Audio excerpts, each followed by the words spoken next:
এক বাংলাদেশি নাগরিক এবং তিনজন ভারতীয় মানব পাচারকারী দালালকে জালে তুলেছে পুলিশ। তাদের আগরতলা রেল স্টেশন থেকে আটক করেছে জিআরপি থানার পুলিশ। পুলিশের কাছে অগ্রিম খবর ছিল বেআইনিভাবে ভারতের ভূখণ্ডে প্রবেশ করে আগরতলা রেল স্টেশনকে ব্যবহার করে রাজ্যের বাইরে পাড়ি দিতে চলেছে এক বাংলাদেশি নাগরিক সহ 3 দালাল। সেই খবর মারফত বুধবার জিআরপি পুলিশ এবং আরপিএফ জওয়ানরা উৎপেতে বসে থাকে।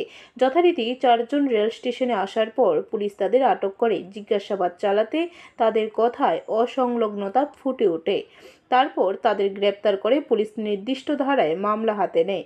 ধৃত বাংলাদেশি নাগরিকের নাম মেহেদি হাসান, বয়স 33, বাড়ি বাংলাদেশের ফরিদপুরে। বাকি 3 ভারতীয় দালালের নাম ইকবাল হোসেন, বয়স 21, বাড়ি পিত্রা মধ্যপাড়া এলাকায়, রিয়াজ হোসেন, বয়স 19, বাড়ি পিত্রা মধ্যপাড়া এলাকায়। অপর অভিযুক্ত সৌমেন্দ্র পাল, বয়স 22 বছর, বাড়ি উত্তরপ্রদেশ কানপুরে। ব্যুরো রিপোর্ট, খবর ত্রিপুরা।